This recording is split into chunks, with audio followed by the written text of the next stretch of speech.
Ah, Senhor, escute a nossa oração.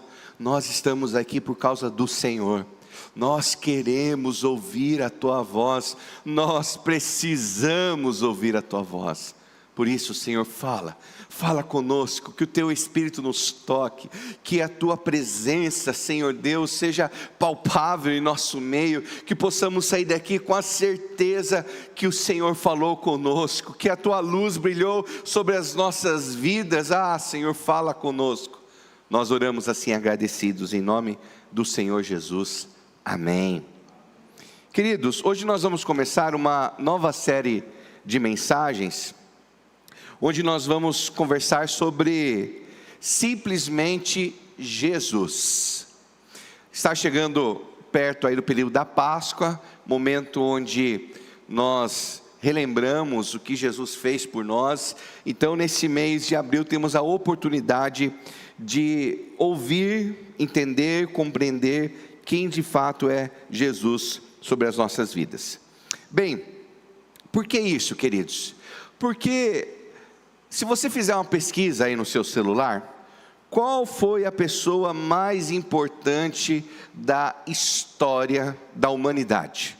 Você imagina quem foi essa pessoa mais importante da história da humanidade? Bem, se você pesquisar rapidamente, a pessoa mais importante em toda a história da humanidade foi de fato Jesus. Interessante ainda que alguns anos atrás, a revista Época fez uma capa na sua revista, Deus é Pop, e fez uma pesquisa inédita entre a juventude brasileira e descobriu que 95% dos jovens brasileiros, 95% dos jovens brasileiros se dizem religiosos. A grande pergunta é: que tipo de Jesus que essas pessoas conhecem? A pergunta é: que tipo de religião que essas pessoas vivem? Que tipo de fé essas pessoas vivem? Queria deixar um slide aí para você. Jesus é. Se você fosse responder essa pergunta, que pergunta você responderia ou iria completar essa frase como? Jesus é o que para você? Jesus é quem para você?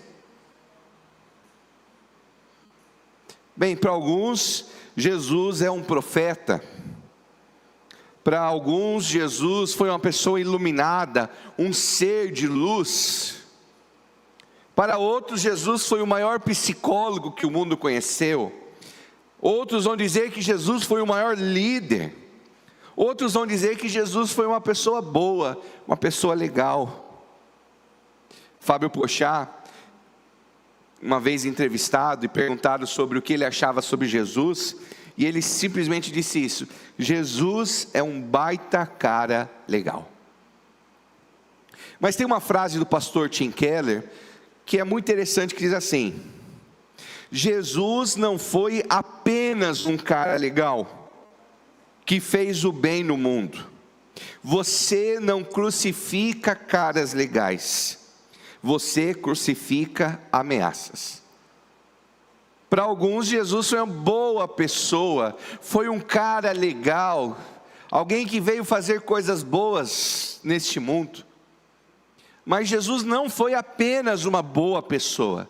Jesus não apenas veio fazer coisas boas neste mundo, porque se assim fosse, ele não teria sido perseguido como ele foi. Ele não teria sido acusado injustamente como ele foi. Ele não teria morrido de maneira tão cruel como ele morreu. Jesus foi perseguido, Jesus foi torturado, Jesus foi morto numa cruz, porque as pessoas enxergavam em Jesus uma ameaça. Em 1 João capítulo 10, diz assim: aquele que é a palavra, falando sobre Jesus, estava no mundo, e o mundo foi feito por intermédio dele, mas o mundo não o reconheceu. Há 2000 anos atrás, quando Jesus veio ao mundo, a realidade, meus queridos, é que quando Jesus veio ao mundo, o povo judeu cresceu se preparando para a vinda de Jesus. O povo judeu aguardava a vinda do Messias, e o Messias significa o Salvador, o Redentor. Então eles cresceram, gerações se passaram na expectativa: um dia vai vir ao mundo aquele que será o Salvador, um dia virá ao mundo aquele que será o Messias, um dia virá ao mundo aquele que vai salvar as pessoas, que vai salvar o nosso povo.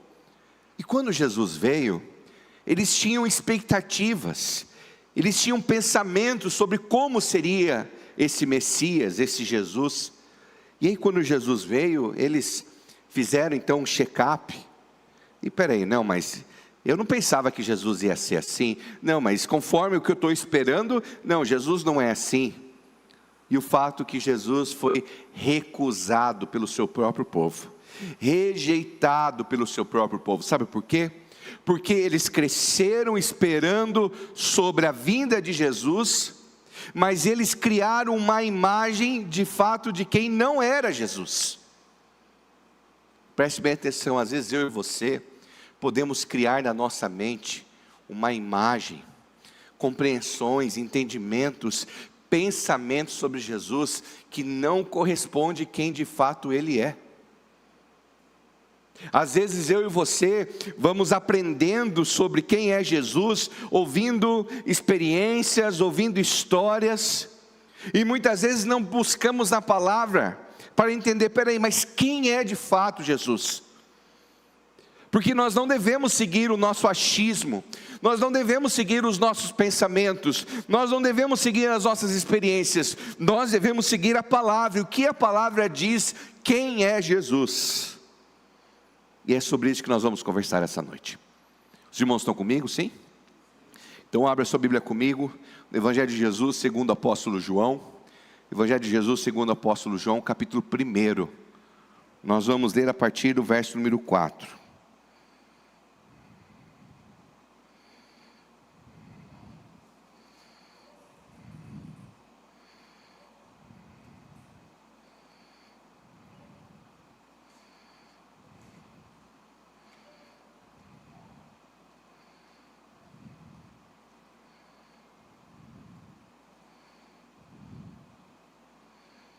A palavra do Senhor diz assim: no princípio era a palavra, e a palavra estava com Deus, e a palavra era Deus. Aquele que é a palavra estava com Deus no princípio. Verso 3: todas as coisas foram feitas por intermédio dele. Sem ele, nada do que existe teria sido feito. Nele estava a vida, e esta era a luz dos homens. A luz brilha nas trevas, e as trevas não a derrotaram. Queria trazer para os irmãos aqui 3 verdades sobre quem realmente é Jesus. Primeiramente, Jesus é Deus. Jesus é Deus. Olha o que diz no primeiro verso. Acompanha comigo novamente. No princípio era a palavra, em algumas versões o verbo. E a palavra estava com Deus, e a palavra era Deus. O apóstolo João, ele começa o seu evangelho resumindo exatamente aquilo que ele vai trabalhar em todos os outros capítulos. Diferente dos outros evangelhos que nós temos, Mateus, Marcos e Lucas, que são os evangelhos sinóticos, que nós conhecemos porque são evangelhos semelhantes, que compartilham o que Jesus fez. Mas o evangelho de João é um evangelho diferente, onde o apóstolo João se preocupa em demonstrar quem Jesus é. Quem é Jesus? E ele então, apresentando quem é Jesus, ele vai trazer aqui nesses primeiros 4 versículos o resumo daquilo que ele vai trabalhar de maneira profunda ao longo dos demais capítulos. E quando ele começa apresentando então quem é Jesus, diferente dos outros evangelhos que começam com genealogia, tentando mostrar que Jesus é o prometido Messias que o povo judeu esperava, João ele não se preocupa em mostrar a descendência de Jesus, ele se preocupa em dizer quem Jesus é, e Jesus é Deus, porque ele vai nos lembrar de Gênesis 1, quando diz que no princípio, O mundo era sem forma e vazio. O Espírito de Deus pairava sobre a terra e havia trevas. É exatamente isso que João está querendo dizer. Olha, esse Jesus é aquele que estava com Deus no princípio. Ele é aquele que existe antes do princípio. Jesus é o eterno. Jesus é antes do tempo. Jesus é o Pai da eternidade. Antes do início de tudo, Jesus já existia. E ele vai tentar explicar aqui algo que para nós é um pouco difícil de entendermos, que é a questão da Trindade, mostrando que Jesus e o Pai são da mesma essência, mas são distintos em sua natureza, porque ele vai dizer o seguinte: no princípio era a palavra, e a palavra estava com Deus. Jesus e Deus é, por essência, o mesmo Deus, mas a sua natureza é diferente. Há o Deus Pai, existe o Deus Filho e existe o Deus Espírito Santo. E para você entender essa questão, que João está usando aqui a palavra, em outras traduções o verbo, nós precisamos entender um pouquinho sobre a filosofia grega daquela época. João escreveu esse evangelho, muito provável, para a sua igreja em Éfeso. E Éfeso era uma cidade com uma grande biblioteca. Era uma cidade onde existia um grande conteúdo de um filósofo chamado Heráclito de Éfeso. E esse filósofo, que existiu há 540 anos antes de Cristo, ele apresentou para a cultura grega, para a filosofia daquela época, uma palavra e um conceito que antes eles não entendiam. Ele trouxe essa palavra logos, porque aqui que nós estamos lendo palavra, em algumas versões verbo, mas no original, no grego, está a palavra logos. E o que significa a palavra logos para a cultura grega? Heráclito de Éfeso, esse filósofo, ele escreveu o seguinte: que logos é uma racionalidade que governa a natureza, uma harmonia íntima que parece organizar a mente da pessoa, a biologia da pessoa, trazendo sentido à própria vida. Preste bem atenção. Quem aqui gosta de aula de filosofia? Pouca gente, né? Eu sei que eu estou dizendo, e você está falando: meu Deus, o que o pastor está falando? Meu Deus. Faz assim uma cara assim de curioso, assim: olha só, hein? Que interessante. Se você não entendeu, depois tem o Ramon ali, que é professor de filosofia, ele explica tudo para você. Mas o que eu estou querendo dizer para você é o seguinte: que quando foi criado essa expressão logos, pela cultura, esse filósofo, foi um rompimento com o pensamento anterior, porque eles pensavam que o mundo foi criado por deuses que criaram em si caos. O mundo não tem propósito. Esse mundo é feito de deuses malvados, egoístas, que não têm interesse por ser humano. Então o mundo é um caos, é uma desordem, não há interesse dos deuses por nós. E esse filósofo então cria essa expressão logos, dizendo: não, o mundo não é um caos. O mundo foi criado por uma racionalidade. Há algo por trás de toda a criação, há algo por trás de toda a natureza. Há uma razão, há um propósito, há um logos. E é isso então que João está querendo dizer. Jesus é o próprio Deus Criador.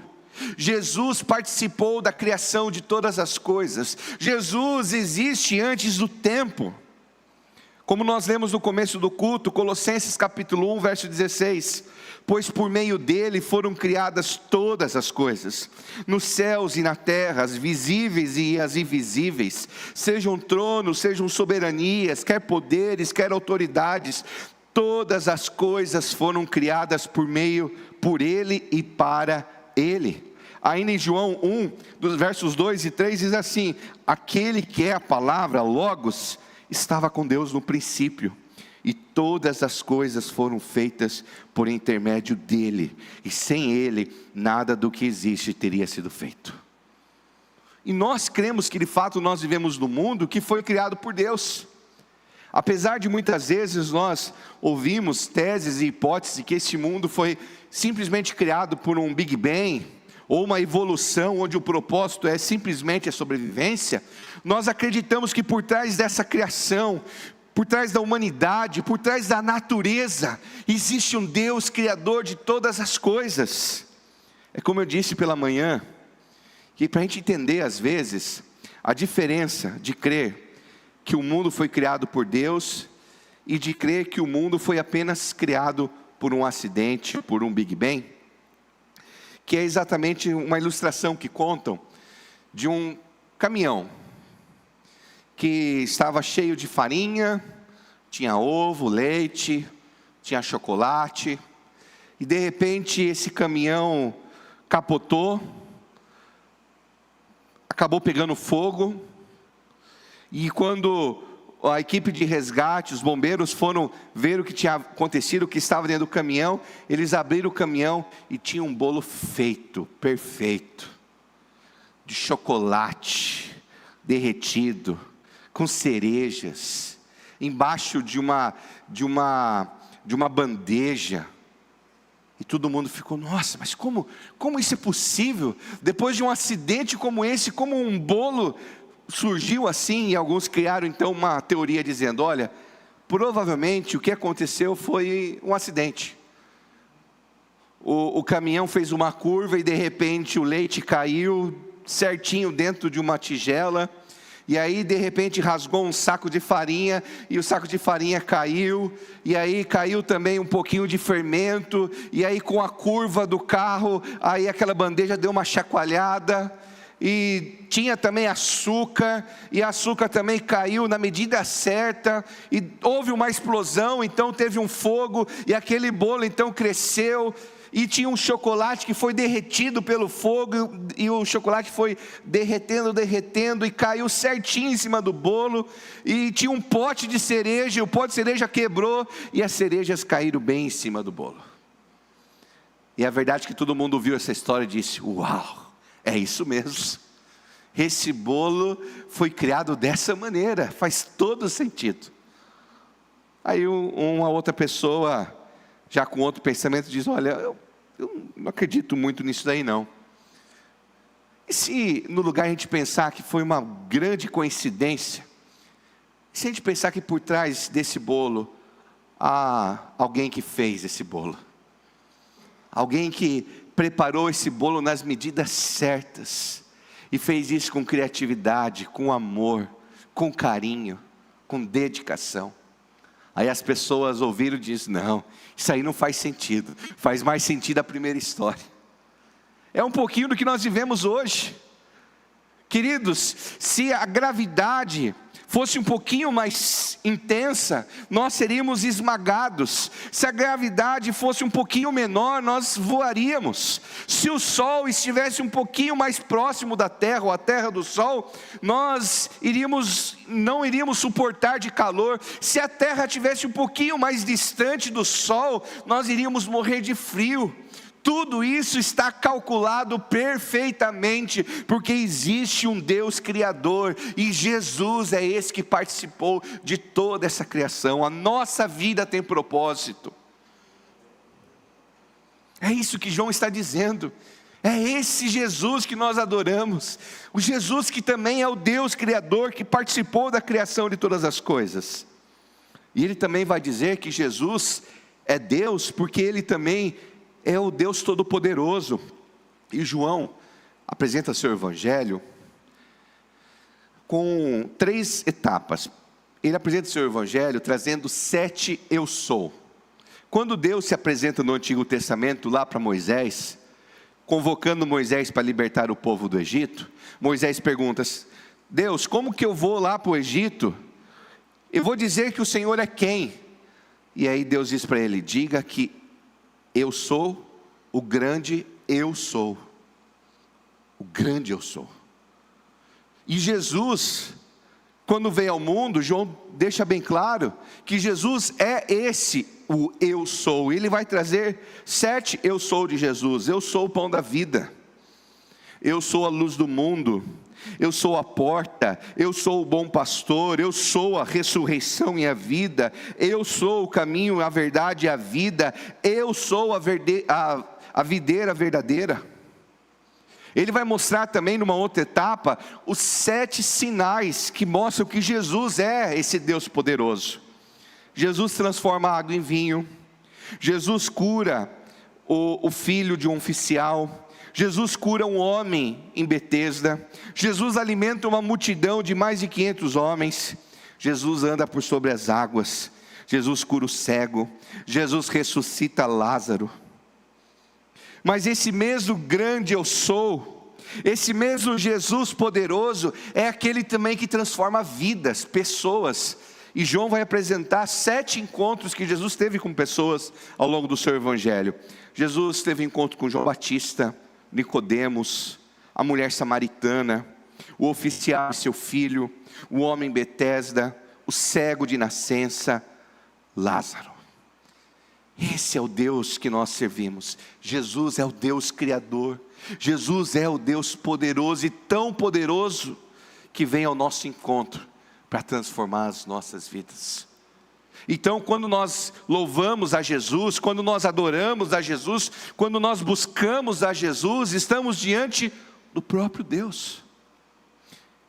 Existe um relato, tanto em Mateus, Marcos e Lucas, de um momento onde os discípulos estão no barco e surge uma grande tempestade, e os discípulos ficam com medo, e aí Jesus vem e acalma a tempestade, e os discípulos dizem: quem é esse que até o mar obedece? Queridos, nós estamos diante do Deus Todo-Poderoso, o grande eu sou, e diante do Senhor Jesus, precisa ter em nosso coração esse temor e esse tremor, porque Jesus é Deus, amém? Segundo lugar, queridos, Jesus também é vida. Olha só o que diz no verso número 4: nele estava a vida, e esta era a luz dos homens, a luz que brilha nas trevas, e as trevas não a derrotaram. No grego, existe 3 palavras que podem ser traduzidas como vida no português. A palavra bios, que tem a ver com a vida biológica, a palavra psique, que tem a ver com os pensamentos, e a palavra zoe, que tem a ver com uma vida plena, abundante, uma vida com propósito. E João, quando apresenta Jesus, ele vai usar exatamente essa expressão zoe por 36 vezes no seu evangelho. É exatamente essa expressão que ele usa lá em João 10:10, quando ele diz assim, Jesus falando: eu vim para lhes dar vida, uma vida plena, uma vida que satisfaz. Jesus é essa vida zoe, que não tem a ver apenas com o físico, não tem a ver apenas com os nossos pensamentos, mas é uma vida plena, é uma vida que traz sentido, uma vida que traz significado, uma vida que flui do nosso coração. É semelhante quando o salmista diz lá no Salmo 23, verso 5, que diz que o meu cálice transborda. Quando nós temos Jesus, o nosso coração transborda de vida. É parecido quando Jesus apareceu, conversou com a mulher samaritana que estava no poço tirando água, e Jesus disse para ela: ah, se você soubesse quem eu sou, eu tenho uma água viva para o seu coração. Queridos, Jesus é essa vida que transborda o nosso coração. Queridos, existe uma vida biológica que, se você se alimentar bem, certo? Se você fizer exercícios, essa vida biológica vai fluir bem. Existe uma vida, uma psique, que se você cuidar das suas emoções, tiver que fazer terapia, bons relacionamentos, essa psique vai funcionar. Mas existe um tipo de vida na nossa alma, no nosso coração, que só Jesus pode oferecer, que é essa vida zoe, E às vezes, meus queridos, nós podemos ter a vida biológica funcionando bem, podemos ter a vida psicológica funcionando bem, mesmo assim parece que a nossa vida está vazia, mesmo assim parece que a nossa vida não tem sentido, porque existe um tipo de vida que só o Senhor Jesus pode dar.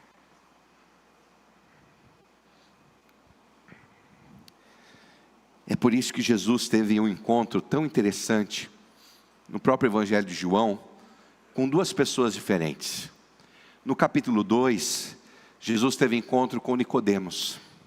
E quem era Nicodemos? Nicodemos era um homem religioso, era um homem de uma moral elevada, era um homem que conhecia a lei, que era a palavra de Deus naquela época, um homem bem sucedido, um homem respeitado.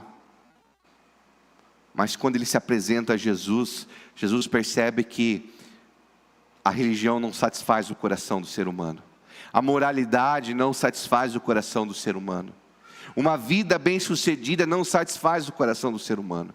Jesus vai direto na alma de Nicodemos e diz: Nicodemos, você precisa nascer de novo. A vida com Jesus é mais do que religião, é mais do que moralidade, é mais do que uma vida digna, é um nascer de novo que flui dele, do seu espírito e do seu poder. Mas Jesus também, ele se apresenta já em João capítulo 4, para um outro contexto, da mulher samaritana. Uma mulher que tentava preencher o vazio da sua alma com relacionamentos, com os prazeres. E Jesus confronta ela, dizendo: olha, eu sou aquele que pode matar de fato a sua sede. Queridos, nem os prazeres deste mundo, nenhum tipo de vício, nenhum tipo de dinheiro, nenhum tipo de recurso deste mundo, relacionamentos, nada pode oferecer para nós aquilo que só Jesus pode dar, que é essa vida plena.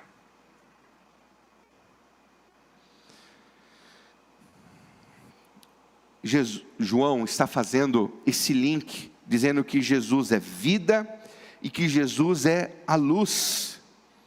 E ele está apontando de novo para Gênesis, quando no verso 2, quando no verso 1 disse: no princípio, a terra era sem forma e vazia, o Espírito de Deus pairava sobre as águas. No verso 2 então diz assim: e disse Deus, haja luz. O relato da criação é que o mundo era um caos, era sem forma, mas Deus, pela sua palavra e pela sua luz, Ele trouxe ordem ao caos. E João está dizendo: Jesus é essa vida, é essa luz que traz ordem ao nosso caos, é aquele que dissipa as trevas da nossa vida. Quando Jesus brilha no nosso coração, Ele coloca em ordem a nossa alma, o nosso interior, o nosso caos. E é uma luz, queridos, que as trevas não podem prevalecer. Quando nós temos Jesus, as trevas não vencem a luz, amém? Quando nós temos Jesus, o medo não vence a esperança. Quando nós temos Jesus, o pecado não vence uma vida de santidade. Quando nós temos o Jesus, a mágoa não vence o perdão.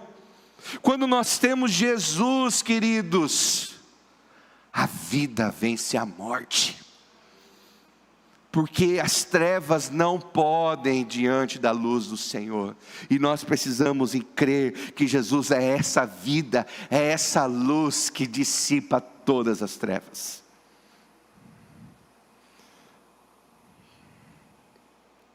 Terceiro lugar, meus queridos, terceira verdade, os irmãos estão comigo, sim? Jesus se fez carne. Olha só o que diz no verso 14: aquele que é a palavra, tornou-se carne, viveu entre nós, vimos a sua glória, glória como do unigênito, vindo do Pai, cheio de graça e verdade. João está dizendo: olha, Jesus é esse Deus que participou da criação, que existe antes de tudo ser criado. Jesus é essa vida que satisfaz a alma, o coração, a luz que coloca em ordem a nossa vida, a luz que traz direção, a luz que nos ajuda a vencer as trevas. Mas esse Deus sendo tão poderoso, esse Deus sendo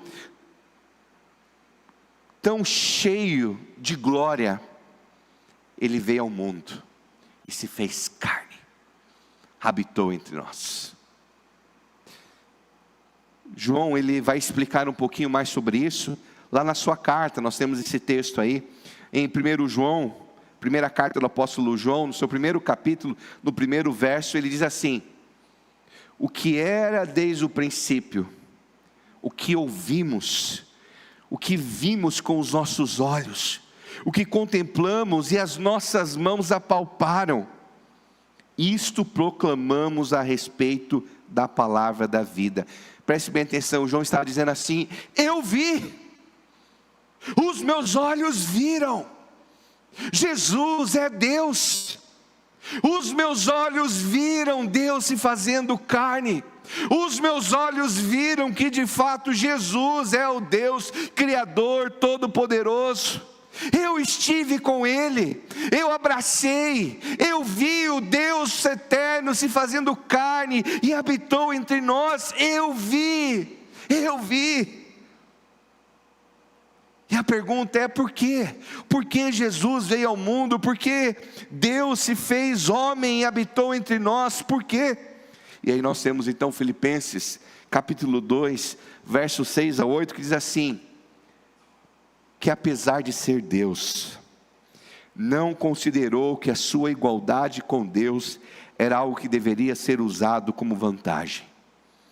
Antes, esvaziou a si mesmo, assumindo a forma de servo, tornando-se semelhante aos homens, sendo encontrado em figura humana, humilhou-se e foi obediente até a morte, e morte de cruz. Consegue pensar? Imagina comigo um dono de uma empresa, da empresa mais importante que você conhece, da empresa mais rica que você conhece. E este homem mais importante da empresa mais rica decidiu se tornar o faxineiro da empresa que vai limpar os banheiros. É mais ou menos que Paulo está querendo explicar. O Deus Todo-Poderoso se esvaziou de toda a glória e veio ao mundo e se fez humano, se fez servo. E servo obediente, morreu na cruz para servir a nós. E ainda nós temos João 3,16 que diz: porque Deus amou o mundo de tal maneira, que deu seu Filho unigênito, para que todo aquele que nele crê, não pereça, mas tenha vida eterna. Deus nos amou e enviou Jesus, para que através da fé no seu nome, eu e você possamos ter essa vida plena e verdadeira. Queridos, Jesus não é uma ideia, Jesus não é um espírito, Jesus não é um livro, Jesus é o Deus que se fez carne, habitou entre nós, morreu para nos servir lá na cruz, se entregou por amor a nós. Ele é a verdade que se fez carne. Preste bem atenção, a vida cristã não é sobre pensamento, a vida cristã não é sobre sentimento, a vida cristã é sobre atitude. Jesus, Ele se fez carne. A vida cristã não é sobre pensar sobre perdão, é praticar o perdão. A vida cristã não é sobre pensar sobre amor, mas é ter atitude de amor. A vida cristã não é sobre pensar em obedecer a Deus, mas é estar disposto a fazer renúncias para obedecer a Deus. É a verdade que se torna real.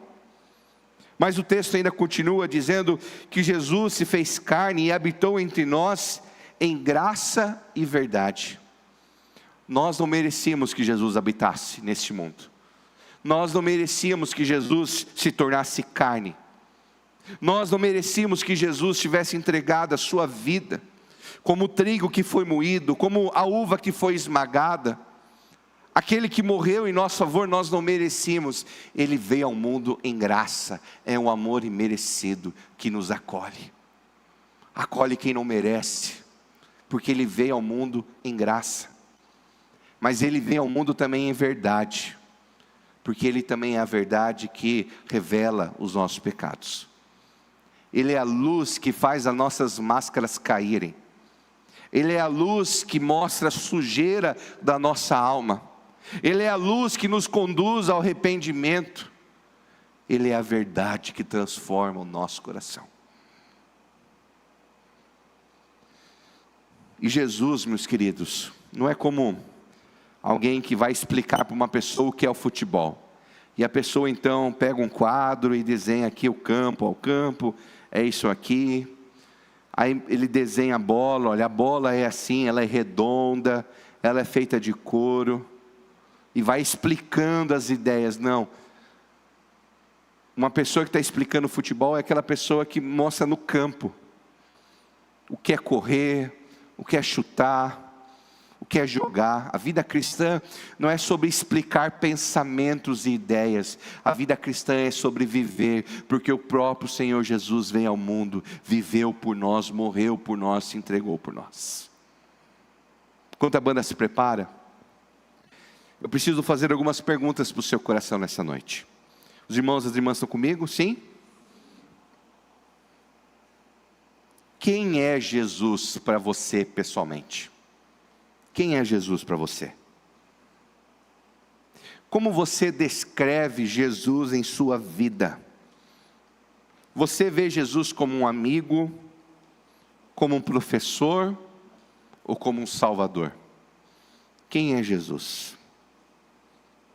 Talvez alguns aqui responderiam dizendo: Jesus é o Senhor da minha vida, então eu me submeto à sua vontade. Talvez alguns diriam: Jesus é o Salvador da minha vida, então eu entrego a minha vida nas mãos dele. Talvez outros aqui diriam que Jesus é um cara legal, uma boa pessoa, mas eu queria convidar você a crer em algo mais. O próprio apóstolo João, no primeiro capítulo, no versos 12 e 13, diz assim: contudo, aos que o receberam, aos que creram em seu nome, deu-lhe a autoridade de se tornarem filhos de Deus, os quais não nasceram do sangue, e nem pela vontade da carne, nem pela vontade de homem algum, mas nasceram de Deus. Talvez hoje é o dia de você crer no nome do Senhor Jesus, de crer que de fato Jesus é Deus, que Jesus é a vida que o seu coração precisa, que Jesus é a luz para dirigir a sua jornada, e que se você crer nesse nome, e se você crer em Jesus, Ele tem autoridade para tornar você um filho amado de Deus. Se você crer em Jesus, no nome de Jesus, em quem Ele é, Deus, Ele tem autoridade para transformar você em uma filha amada de Jesus, de Deus. Talvez hoje é o dia de você conhecer de fato quem é Jesus, e nascer não do sangue, nem da carne, nem da vontade do pastor, do marido, da esposa, mas nascer da vontade de Deus, nascer de novo, porque você crê que Jesus é Deus e é o Senhor da sua vida.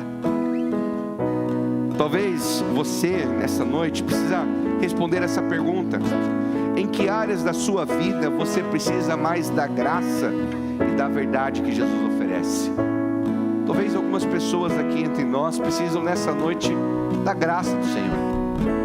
Talvez existam pessoas aqui por causa das suas escolhas erradas, por causa dos seus pecados, dos seus vícios, das suas lutas, ainda acham que Deus não se importa, que não é digno de ser amado por Deus, que não é digno de ser salvo por Deus. Receba hoje a graça. É pela graça que o Senhor te acolhe, é pela graça que o Senhor te chama. Não é para quem merece, mas é para quem precisa, e Ele oferece essa graça para nós essa noite. Mas queridos, talvez além da graça, você é alguém que precisa da verdade. A verdade que vai transformar o seu coração. A verdade que vai libertar os seus vícios. A verdade que vai transformar as suas escolhas erradas. A verdade que vai libertar você. Por último, queridos, para a gente refletir e praticar, com quem nessa semana você precisa compartilhar sobre Jesus? Porque é isso que o Evangelho diz. João está dizendo isso: eu vi, os meus olhos viram, eu estive com Ele. O Deus eterno visitou este mundo, o Deus eterno se esvaziou de toda a glória, habitou entre nós, se entregou lá na cruz. Eu vi. Nós precisamos ao longo dessa semana compartilhar para os nossos amigos e familiares: eu vi o Senhor Jesus, Ele me encontrou com a sua graça, Ele me encontrou com a sua verdade, eu nasci de novo porque a luz do Senhor brilhou sobre a minha vida, Ele é real, eu vi. Espalhe para o mundo dizendo que quem é Jesus em sua vida. Vamos colocar em pé, irmãos. Vamos fazer dessa canção a nossa oração nessa noite. Jesus seja a essência da nossa fé, da nossa adoração. Cantemos.